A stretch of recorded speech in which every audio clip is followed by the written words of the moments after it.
صباح الخير. صباح النور. صباح النور. مساء الخير. لا خالص مفيش. ما تصدقوش لا. كلمة الشعب المصري كله نفسه يسمعها والله. والله الحاجة المدام هي اللي بتشتري، أنا ما بشتريش حاجة. لا ضحك على الدقون. واو اكيد هتشهدريها. لا ما بصدقش. ايه ده؟ اكتر حاجه اشتريتها بتخفيض جامد؟ الهدوم بس. كان تيشيرت ولا أي حاجة. كده على اللبس.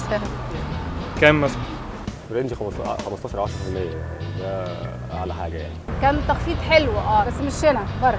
انت عمرك كسبت في حاجه لها علاقه بالسحب والخصومات والحاجات دي؟ والله بعد ثانيه لو ما بعتش اوكي هتخسر الفرصه. ولا مرة بصراحة.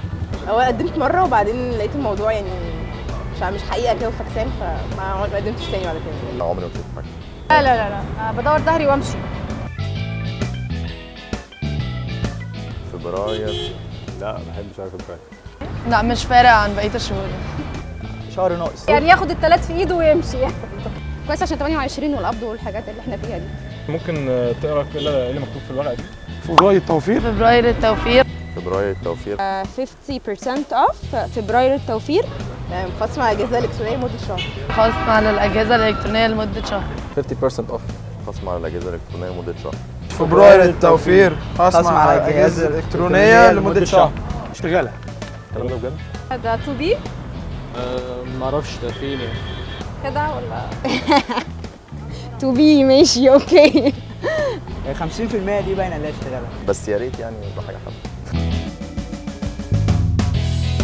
أنا هروح أستفاد بيه. دي هتبقى حاجه جامده جدا يعني. مش هتفرقني بحاجه عشان انا اللي بشتري. يعني ممكن توفرها على بابا برضه، مش حاجه وحشه يعني. لا هروح اخد فكره طبعا يعني. لو أنا محتاج حاجة أكيد هاخدها. اه